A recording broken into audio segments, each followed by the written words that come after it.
ভিত্তিক সমাজ কায়েমের জন্য, মানবাধিকার প্রতিষ্ঠার জন্য, গণতান্ত্রিক ঐতিহ্যের জন্য আমরা কি পেয়েছিলাম?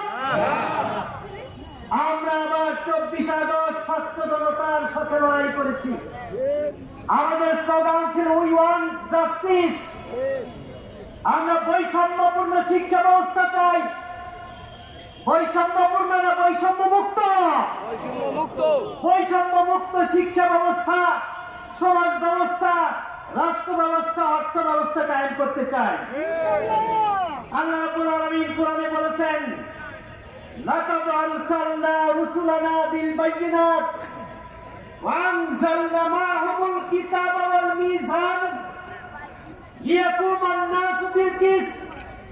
আমি নবীদের পাঠাইছি দিক নির্দেশনা দিয়ে, কিতাব দিয়ে, সামাজিক বৈষম্য দূর করার জন্য, অর্থনৈতিক বৈষম্য দূর করার জন্য, রাষ্ট্রীয় বৈষম্য দূর করার জন্য, বিচারের বৈষম্য দূর করার জন্য, সব বৈষম্য দূর করার জন্য, লিয়াকুমান নাসু বিল কিসত, যাতে মানব সমাজ ইনসাফ কায়েম হতে পারে, সুবিচার কায়েম হতে পারে, অর্থনৈতিক বৈষম্য, সামাজিক বৈষম্য সব দূর হতে পারে।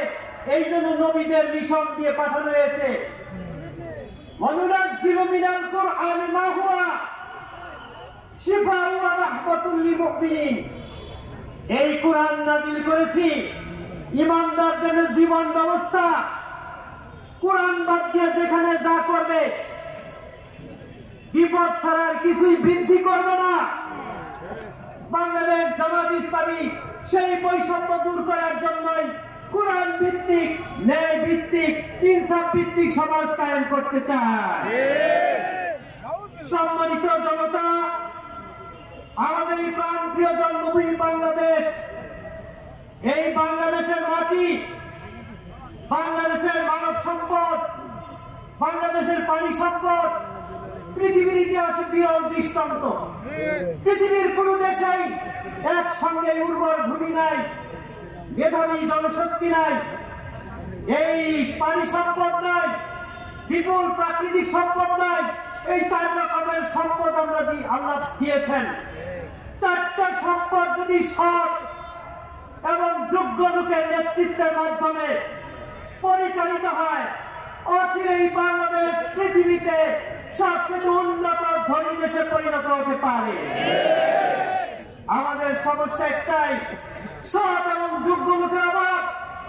শেখ মুজিব বলেছিলেন, 4 দিকে তাতাল লোক চোরের খনি পেয়েছি। আর শেখ হাসিনা বলছেন, আমার বাড়ির কি হলো 400 কোটি টাকা চুরি করেছে। চোর বাটপাররা কখনো দেশ উন্নয়ন করতে পারে না, পারে না।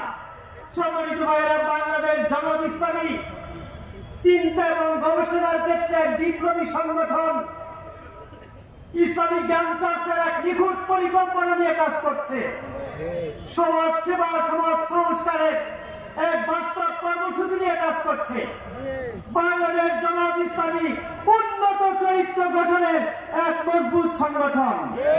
বাংলাদেশ জামাত ইসলামী ন্যায় ইনসাফ ভিত্তিক একটা কল্যাণ রাষ্ট্র প্রতিষ্ঠার জন্য গণতান্ত্রিক ভাবে, নিয়মতান্ত্রিক ভাবে কাজ করে যাচ্ছে। এই কাজটা করার জন্য বাংলাদেশ জামাত ইসলামী লোক তৈরি করছে। সুতরাং এই কাজটা করার জন্য আমরা যারা কর্মীরা আছি, বাংলাদেশের প্রতিটা ঘরে, প্রতিটা মানুষের কাছে সত্য ন্যায় প্রতিষ্ঠান দাওয়াত পৌঁছে দিতে রাজি আছি। আল্লাহ রাব্বুল আলামিন আমাদের কবুল করুন। মানিকগঞ্জ জেলাকে ইসলামিক সমাজ কায়েমের অগ্রদূত হিসাবে কবুল করুন। আমরা হাতে হাত মিলিয়ে, কাঁধে কাঁধ মিলিয়ে ইনশাআল্লাহ বাংলাদেশকে উন্নত বাংলাদেশে পরিণত করব। ওয়া তৌফিক ইল্লা বিল্লাহ। আসসালামু আলাইকুম ওয়া রাহমাতুল্লাহ। আল্লাহু আকবার, আল্লাহু আকবার, জিন্দাবাদ। আলহামদুলিল্লাহ। আজকের অনুষ্ঠান